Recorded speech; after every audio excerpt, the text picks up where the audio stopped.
1988 हवाई से होनोलुलु जाने के लिए एक प्लेन टेक ऑफ करती है। प्लेन में 90 पैसेंजर्स और 5 क्रू मेंबर्स सवार हैं। ये मात्र 40 मिनट की फ्लाइट थी। मौसम बिल्कुल क्लियर था। 1:25 पर ये प्लेन टेक ऑफ कर जाती है। प्लेन को टेक ऑफ हुए 13 मिनट बीत चुके थे। सभी लोग आराम से बैठे थे, बट उनमें से किसी भी पैसेंजर को ये बिल्कुल भी अंदाजा नहीं था कि अगले कुछ मिनट में इस प्लेन के साथ क्या होने वाला है। सभी लोग आराम से बैठे थे कि अचानक एक तेज धमाका होता है। इससे पहले कि कोई कुछ समझ पाता, पता चलता है कि प्लेन का केबिन छत उखड़कर प्लेन से अलग हो गया है। अपने ऊपर खुला आसमान देखकर पैसेंजर्स और क्रू मेंबर्स की जान हलक में आ जाती है। उनके लिए सिचुएशन और बुरा तब हो जाता है जब पता चलता है कि प्लेन अभी भी 24,000 फीट के ऊंचाई पे उड़ रहा है। अब एग्जैक्टली आगे इनके साथ क्या होता है? क्या वे सभी लोग सरवाइव कर जाते हैं या फिर प्लेन हवा में ही टूटकर टुकड़ों में बिखर जाता है? आगे जो होता है वो सुनकर आप बिलीव नहीं कर पाओगे। ये एक दिल दहला देने वाली कहानी है। ये कहानी है अलोहा एयरलाइन फ्लाइट 243 की।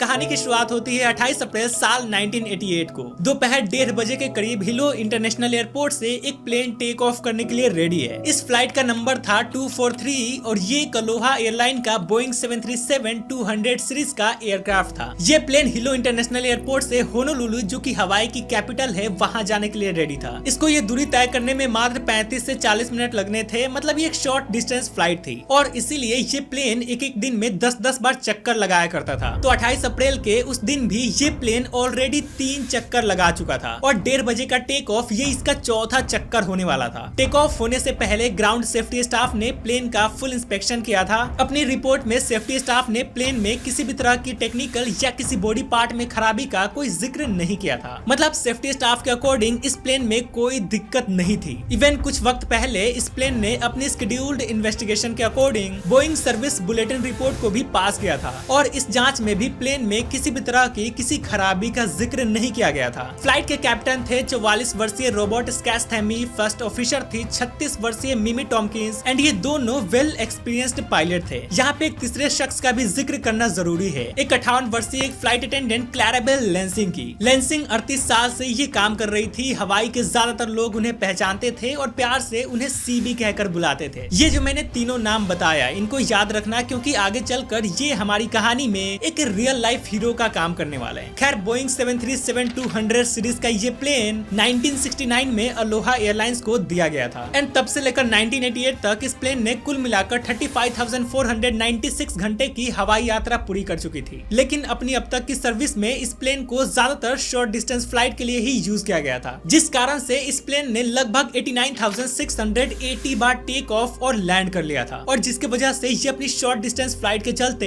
ये अपनी फिक्स्ड लिमिट से भी ऑलमोस्ट 3 गुना ज्यादा बार टेक ऑफ और लैंड कर चुकी थी। मतलब ये जो प्लेन थी इसका लैंडिंग और टेक ऑफ 30,000 बार ही होना चाहिए था, बट अभी तक ये लगभग 89,680 बार टेक ऑफ और लैंड कर चुकी थी। खैर, प्लेन टेक ऑफ के लिए रेडी था। धीरे धीरे सभी पैसेंजर्स प्लेन में सवार होने लगते हैं। इसी दौरान बोर्डिंग ब्रिज से गुजरते हुए एक पैसेंजर की नजर प्लेन के बाहरी फ्यूसलाज में आई एक दरार पे पड़ती है, जिसे देखकर वो थोड़ा घबरा भी जाती है, बट वो ये सोचकर इसे नजरअंदाज कर देती है कि प्लेन के स्टाफ को इसके बारे में आइडिया होगा और इसीलिए इसके बारे में वो किसी भी फ्लाइट स्टाफ या ग्राउंड स्टाफ को नहीं बताती है। अब सभी पैसेंजर्स के सवार होने के बाद दोपहर के 1 बजे के करीब फ्लाइट ने अपना रोल ऑफ प्रोसेस शुरू किया। टैक्सीवे से होते हुए लगभग 1:25 पर इसने हिलो इंटरनेशनल एयरपोर्ट से टेक ऑफ किया। फ्लाइट रूट को फॉलो करने के लिए पायलट्स प्लेन को उसके निर्धारित हाइट पे ले जाने के लिए क्लाइंब शुरू करते हैं। आमतौर पे जैसे सभी प्लेन में होता है कि प्लेन टेक ऑफ के बाद जब तक प्लेन अपने निर्धारित हाइट पे नहीं पहुंच जाती तब तक सभी पैसेंजर्स को सीट बेल्ट लगाए रखना कंपलसरी होता है। इसीलिए इस फ्लाइट के भी सभी पैसेंजर्स ने अपनी सीट बेल्ट पहनी हुई थी। तो धीरे धीरे अपनी हाइट बढ़ाते हुए जैसे ही प्लेन 24,000 फीट के ऊंचाई पे पहुंचता है तो सभी लोग मस्त एंजॉय कर रहे थे। क्लैराबेल लेंसिंग सभी को ड्रिंक सर्व कर रही थी और अभी प्लेन को टेक ऑफ हुए जस्ट 13 मिनट हुआ होता है। बट उसी वक्त 1:48 पर एक तेज धमाका होता है। जब तक कोई कुछ समझता या संभलता तब तक प्लेन का बॉडी, जिसे फ्यूसलाज कहते हैं, उसका एक हिस्सा टूटकर हवा में उड़ चुका होता है। अचानक हुए धमाके के बाद जब प्लेन को संभालते हुए पायलट रोबोट जब पीछे मुड़कर देखते हैं तब उनके होश उड़ जाते हैं। वो देखते हैं कि कॉकपिट का दरवाजा और फर्स्ट क्लास केबिन का छत उखड़ कर अलग हो चुका होता है और उनको अपने पीछे बस खुला आसमान दिखाई दे रहा था। तेज हवा के साथ पूरे कॉकपिट में प्लेन के टुकड़े इधर उधर उड़ रहे थे। अपनी आंखों के सामने लोगों को मौत दिख रहा था। फर्स्ट क्लास केबिन के पैसेंजर सीट बेल्ट के सहारे अपनी सीट पे झूल रहे थे। 480 किलोमीटर पर आवर की स्पीड से हवा सब कुछ प्लेन से बाहर खींच रहा था। छत उड़ने के बाद अचानक हुए डिकम्प्रेशन के कारण प्लेन के लेफ्ट साइड का एक बड़ा हिस्सा भी टूटकर प्लेन से अलग हो चुका था। किस्मत से सीट बेल्ट साइन ऑन होने के चलते सभी पैसेंजर्स ने सीट बेल्ट पहनी हुई थी, जिसके कारण सभी पैसेंजर्स लकीली अपने सीट से चिपके हुए थे। लेकिन केबिन क्रू इतने लकी नहीं थे। 58 वर्षीय फ्लाइट अटेंडेंट क्लैराबेल लेंसिंग जो ड्रिंक सर्व कर रही थी वो सभी को अपने आखिरी वक्त में भी शांत रहने के लिए कह रही थी। क्लैराबेल लेंसिंग बड़ी ही मुश्किल से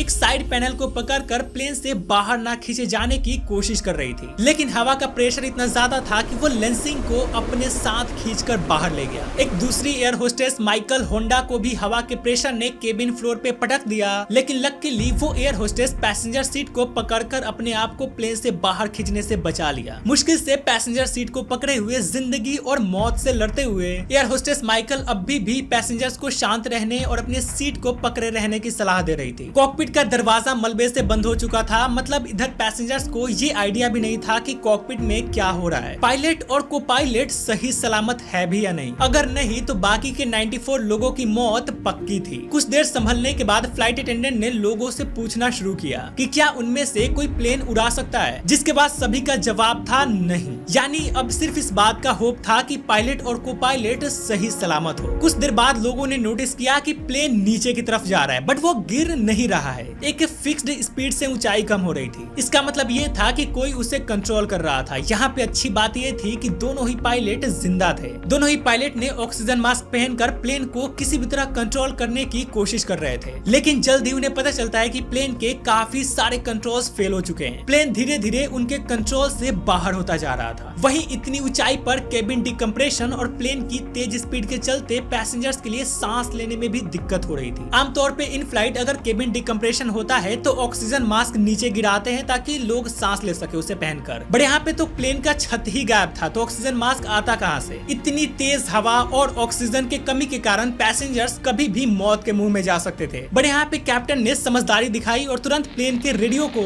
इमरजेंसी फ्रीक्वेंसी पे सेट करके होनोलुलु एयरपोर्ट को हेल्प के लिए कॉल करते हैं और पास के माउ एयरपोर्ट पे इमरजेंसी लैंडिंग करने की जानकारी देते हैं। लेकिन कॉकपिट में हवा का शोर इतना ज्यादा था कि होनोलुलु एटीसी कंट्रोलर में बैठे लोग कुछ समझ ही नहीं पाते। शोर इतना ज्यादा था कि पायलट्स भी एक दूसरे से कम्युनिकेट नहीं कर पा रहे थे और हाथों के इशारों में ही बात करते हुए पायलट्स ने प्लेन को तेजी से नीचे ले जाने का डिसीजन लिया। बिना कोई वक्त गवाए प्लेन की नोज को डाउन करके पायलट्स प्लेन को तेजी से नीचे लाना शुरू करते हैं। पायलट्स इतनी तेजी से प्लेन को नीचे लाते हैं कि एक वक्त पे प्लेन 4100 फीट पर मिनट की स्पीड से नीचे आने लगता है। आमतौर पे पैसेंजर्स प्लेन को 3000 पर मिनट के हिसाब से नीचे लाया जाता है ताकि पायलट्स प्लेन को कंट्रोल कर सके और प्लेन क्रैश ना हो। लेकिन अपने साथ साथ सभी पैसेंजर्स को मौत के मुंह में जाने से बचाने के लिए पायलट्स के पास प्लेन को तेजी से नीचे ले जाने के अलावा और कोई दूसरा रास्ता नहीं था। ऑक्सीजन की कमी के कारण फर्स्ट क्लास केबिन में अब पैसेंजर्स का दम घुटने लगा था। लेकिन प्लेन जैसे जैसे 10,000 फीट की ऊंचाई से नीचे आने लगता है, कैप्टन प्लेन के स्पीड को कम कर देते हैं, जिसके वजह से पैसेंजर्स को सांस लेने में थोड़ी राहत मिलने लगती है। लेकिन इस चक्कर में प्लेन इतनी तेजी से नीचे आई कि पहले से जर्जर प्लेन की बॉडी पे भयंकर जोर पड़ा और कॉकपिट वाला हिस्सा लगभग टेढ़ा हो गया, जो कि किसी भी वक्त वो प्लेन से टूटकर अलग हो सकता था। ये देखते हुए पायलट रोबोट ने उड़ान की कमान को अपने हाथ में ले ली और अपनी को पायलट मिमी टॉम्किंस से नजदीकी एयरपोर्ट पे कांटेक्ट करने को कहा। सबसे नजदीकी एयरपोर्ट था काहू लुई, जो माउ नाम के एक आइलैंड पे था। अब दिक्कत ये थी कि यहाँ पहुँचने के रास्ते में पहाड़ पड़ते थे और प्लेन की हालत ऐसी थी नहीं कि उसे पहाड़ों के ऊपर से ले जाया जा सके। अब यहाँ पे एकमात्र तरीका था प्लेन को पहाड़ों के बीच से ले जाना, जिसके लिए प्लेन को मोड़ने की जरूरत थी। बट प्लेन को मोड़ने में बहुत बड़ा रिस्क था। एक बार रॉबर्ट ने सोचा कि प्लेन को पानी पर लैंड करा दिया जाए, लेकिन टूटे हुए प्लेन को पानी में उतारने में और ज्यादा खतरा था। इसीलिए उन्होंने सब कुछ किस्मत के हाथ छोड़ दिया और प्लेन को मोड़ने का फैसला लिया। किस्मत ने साथ दिया और प्लेन मुड़ने के बाद भी किसी तरह उड़ता रहा। इसी बीच 1:58 पर को पायलट मिमी का कांटेक्ट माउ एयरपोर्ट से होता है। हवा इतनी इतनी तेज थी कि किसी को कुछ समझ नहीं आ रहा था। बड़ी मुश्किल से वो अपना एक संदेश भेजने में सफल हुई, ये कहते हुए कि हम लैंडिंग के लिए इनबाउंड हैं। कुछ देर बाद उनका कांटेक्ट एक बार फिर से माउ एयरपोर्ट से हुआ और इस बार ग्राउंड पे बैठे स्टाफ ये समझ गए कि प्रॉब्लम बहुत बड़ी है। उन्होंने रनवे को खाली कराया और तुरंत एम्बुलेंस और फायर ब्रिगेड के लिए फोन कर दिए। बट अभी भी बहुत कुछ किस्मत पे अटका हुआ था। प्लेन जब एयरपोर्ट के करीब पहुंचा तो ग्राउंड स्टाफ ने उसे दूरबीन से देखने की कोशिश की और जो नजारा उन्होंने देखा उस पर किसी को विश्वास नहीं हो रहा था। दूर से प्लेन ऐसा लग रहा था मानो किसी शार्क ने डॉल्फिन के पीठ के चीथड़े को काट कर निकाल दिया हो। उसकी नोज आगे की ओर झुकी हुई थी। साइंस की मदद से ग्राउंड स्टाफ उस प्लेन को देख रहे थे। वो प्लेन साइंस का एक अच्छा नमूना था और साइंस कहता है कि चमत्कार जैसी कोई चीज नहीं होती, लेकिन उस दिन जो हो रहा था वो चमत्कार ही था। स्पीड को कम करते हुए कैप्टन प्लेन को रनवे की तरफ लाने लगते हैं, लेकिन स्पीड कम करते हुए प्लेन जैसे जैसे 312 किलोमीटर पर आवर की स्पीड पर पहुंचता है तो प्लेन कंट्रोल से बाहर होने लगता है। जल्दी पायलट्स को ये रियलाइज होता है कि अगर प्लेन को क्रैश होने से बचाना है तो प्लेन का स्पीड बढ़ाना ही होगा, लेकिन इतनी तेज स्पीड से प्लेन को लैंड करवाना भी किसी खतरे से कम नहीं था। सेफ लैंडिंग के लिए आमतौर पर प्लेन को 240 किलोमीटर पर आवर की स्पीड पर लैंड करवाना होता है। इसलिए पायलट्स डिसाइड करते हैं कि क्रैश होने से अच्छा है कि प्लेन को वो तेज स्पीड में ही लैंड करवाए। जिसके बाद कैप्टन टॉमकिंस को लैंडिंग गियर डाउन करने को कहते हैं, जिसके बाद टॉमकिंस तुरंत ही लैंडिंग नॉब को डाउन कर देती है। लेकिन लैंडिंग गियर नॉब को डाउन करने के बावजूद भी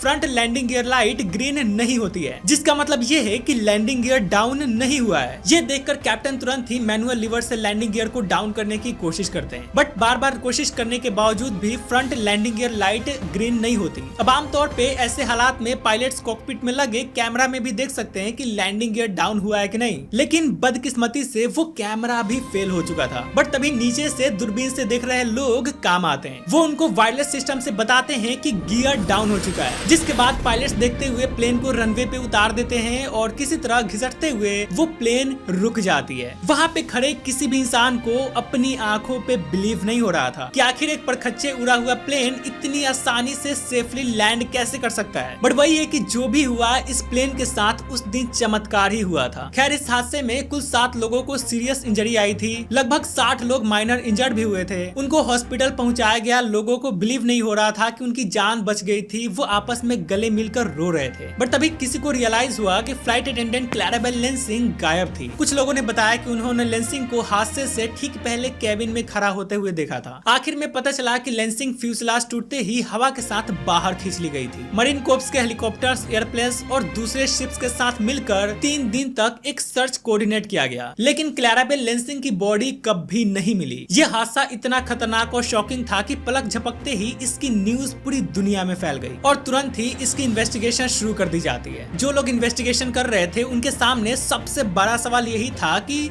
कैसे एक भारी भरकम जेट का छत हवा में उखड़कर प्लेन से अलग हो सकता है। आमतौर पे एयरप्लेन फ्यूजलाज का बाहरी हिस्सा 2.5 mm मोटी मेटल शीट से बना होता है, इसीलिए आमतौर पे ऐसे हालात में जॉइंट्स के किनारे सबसे कमजोर जगह होती है और इसीलिए जो एयरपोर्ट स्टाफ होते हैं उनकी सबसे पहला शक इन्हीं जॉइंट्स एरिया की तरफ जाता है और वो लोग इसको ही सबसे पहले चेक करते हैं। इसके बाद जो इन्वेस्टिगेशन टीम थी वो जब सभी पैसेंजर से पूछताछ करती है तो वही पैसेंजर जिसने बोर्डिंग करते वक्त प्लेन के दीवार में क्रैक देखी थी, वो पैसेंजर जिस जगह दरार की बात करती है, इन्वेस्टिगेशन टीम को भी अपनी जांच में उसी जगह से प्लेन में क्रैक आने का पता चलता है। इतनी ऊंचाई पे हवा के तेज प्रेशर के कारण इसी क्रैक से प्लेन की छत उखड़कर अलग हो गई थी। फर्दर जांच में पता चलता है कि इसमें अलोहा, बोइंग और सरकार तीनों की गलती थी। बोइंग को पता था कि अलोहा के प्लेन्स अपनी उड़ान सीमा से आगे जा चुके हैं, वही अलोहा कंपनी ने मेंटेनेंस में काफी लापरवाही की थी। कंपनी में ढंग का एक इंजीनियर तक नहीं था जो प्लेन की मरम्मत कर सके। जांच में पाई गई गलतियां इतनी भयंकर और खतरनाक थी